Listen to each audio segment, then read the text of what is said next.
Okay.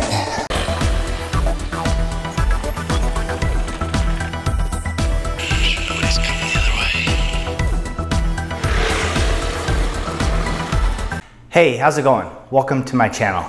If you're new here, do that thing down below.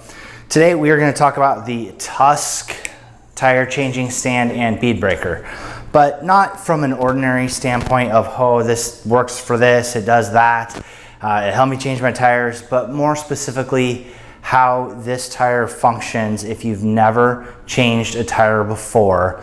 Will this be a good stand for you to figure it out, be able to do it at home, not have to take it in, change tires in and out as you see fit, and become your own mechanic on your bike?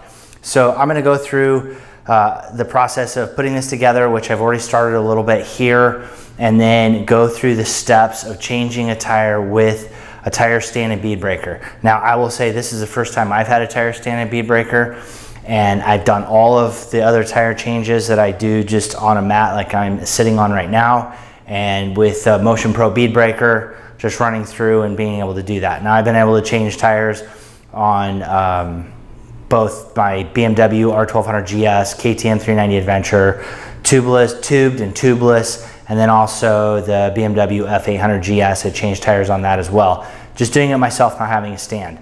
So this will be a bit of a change, and it should make things easier.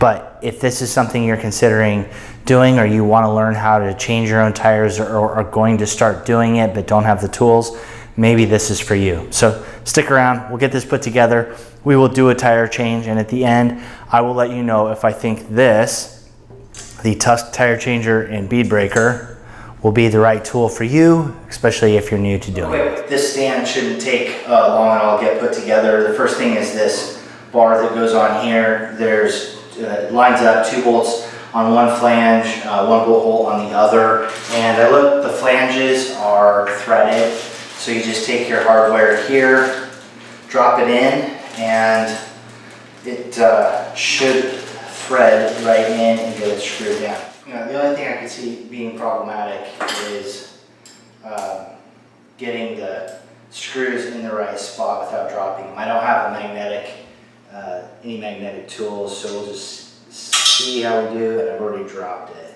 So yeah, that's going to be a kind of a pain in the butt. Alright, so what I'm going to do is I'm going to set this upright, and I'm going to feed it through, and then I'm going to just keep pressure on it and set it in place. And once I get it set in place, I'm going to get a couple threads in. I'm not going to tighten all the way, just get a couple threads in. Tilt this sideways.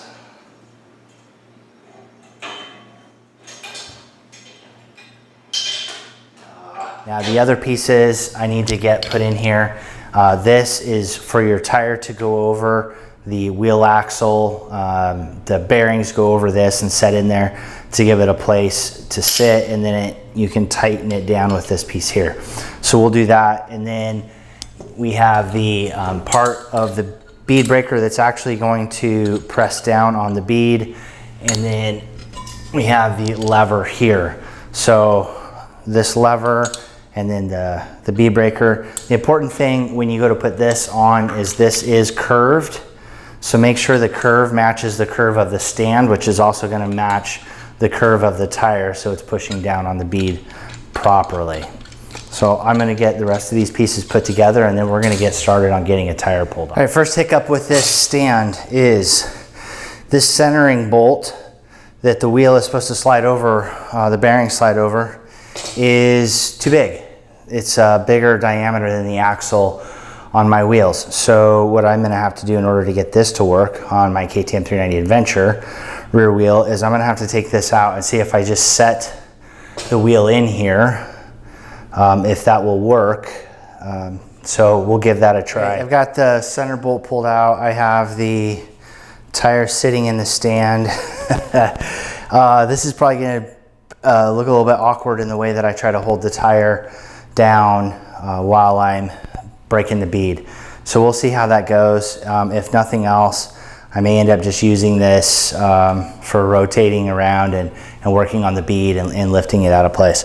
So putting the tire back on, that might be a similar experience as well. So we'll see. We'll see if this adds any value. All right, when I work on tires, I use a lot of soapy water to lube up the bead. So that's what I have here is soapy water. So I'm just gonna go around the bead here, and that'll start soaking in, and that should help the bead pop off. Now I'm just gonna see what happens if I set that in there.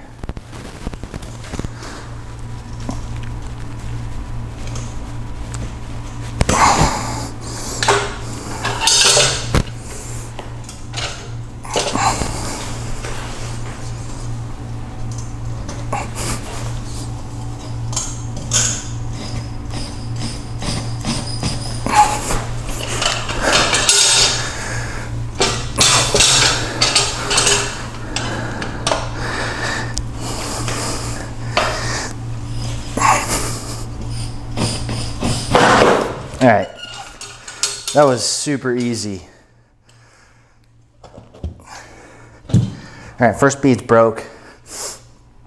I'm gonna break the other bead before I start lifting the tire off, because I wanna take the tire off this way, away from the rotor. Now, the reason I'm having to put my leg on this side is because I don't have the bolt going through. If you have the bolt going through, then the tire's not gonna teeter back and forth. But I think just like that. So I just gotta put a leg on here. Okay. That's done. Okay. Probably just use this bigger tire iron.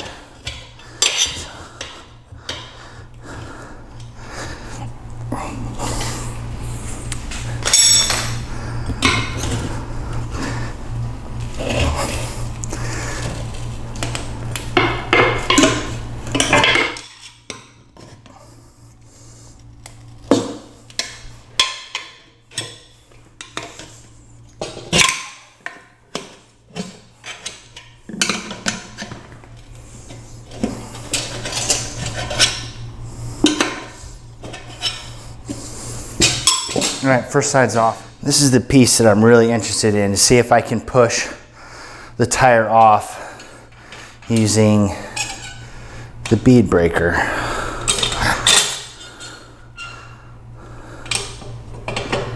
No, that's not gonna happen. It's not long enough. So I always find taking the tire off to be the biggest pain in the butt. The step here.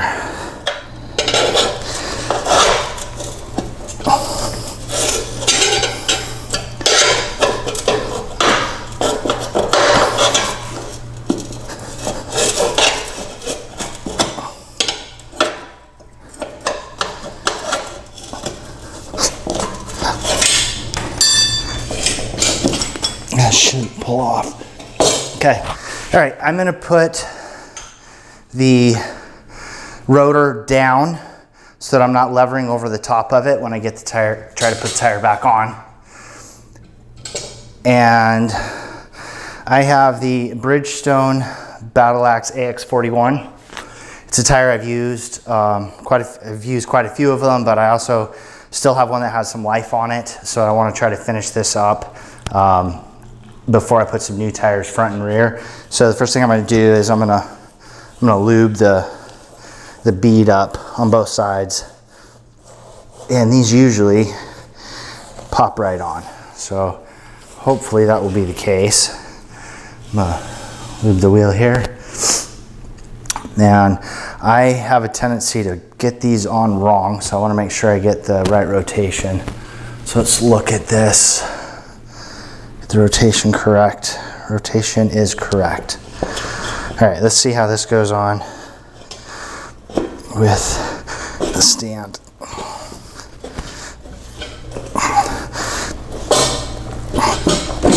Okay, that's on.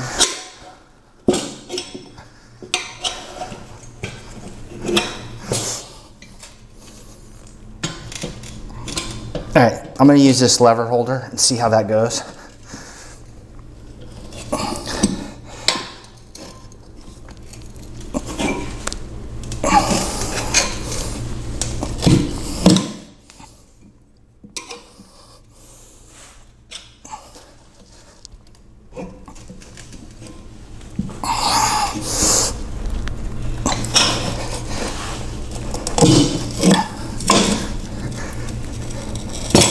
All right, tires on. I will say that it's a little easier. I mean, overall, I was able to get the tire put on pretty quickly. Now, the next thing I need to do is get the bead set. And since I am running this tubeless and I did the conversion myself, I'm always a little apprehensive that maybe it's not going to hold air, that maybe I've damaged the bead, taken the tire on and off. So we'll see what happens. So far, I've had good luck in doing that. Hopefully that'll be the case this time. A couple of notes I forgot to mention. The top of the stand where your spokes set, it is rubberized, so it has a bit of cushion to it. So when the wheel is sitting on there and it's being manipulated, it's being pushed on this softer surface, so it's not directly on a metal surface. The spokes seemed fine when I got done changing the tire, so that's nice to have that rubberized. And the other thing that you're gonna see if you look at reviews is this thing here is, I don't know if it's a tool holder or whatever it is, when you set the wheel on there, this prevents you from just spinning the wheel on the top of this. You have to lift the wheel off to give it a turn to fit over the top. When you have the wheel secured down with that center bolt, this becomes a problem. Because the center bolt didn't work for me, I was able to lift the tire and spin it around no problem. I had seen some people in the reviews say that they took an angle grinder and ground this down. It's supposedly for some sort of tool, I think for bead lockers, something like that. Not exactly sure what, but it wasn't really that problematic for me. But just so you know, you're gonna see comments, that's what they're referring to. All right, my final assessment of the Tusk tire changing stand. It did make things a little bit easier, especially breaking the bead. That probably saved me 10 minutes of time and effort, because breaking a bead just using the Motion Pro, it can be done, but it takes time. I usually have to walk around the rim at least twice in order to break a bead. And this, I think on the first side, I hit it in 2 different places, was able to snap it down, push it off, flip the tire over, one spot, pushed it down, popped it, done. So from that standpoint, that made it a lot easier. I think where there's a benefit to using the stand is in order to not have to put the rotor on a mat. It's still protected. I've never bent a rotor. I've changed a lot of tires, but this just does keep it elevated. You're not putting any pressure on it when you go to put the new tire on. I think because the centering bolt doesn't fit in through my axles, that makes it a little bit more challenging to hold in place. If I had more time and could run to the hardware store, I might try to find a bolt that fit through here that was long enough to help hold it in place. Maybe. Honestly, it didn't take me that long to change this tire. So if you're new to it, this will definitely make it easier. Changing or breaking the bead, which is always a struggle for everyone if you don't have a lot of experience doing it or you haven't tried, this will make it a lot easier. So I don't remember what I paid. I think this was like $120. I know other people said they paid $70, $80 for it. I think $120 for me from Rocky Mountain ATV and motorcycle. Now I know there's some other versions of this stand where you bolt the legs together. They're not welded together. I saw some other people talking about that. I prefer the welded piece.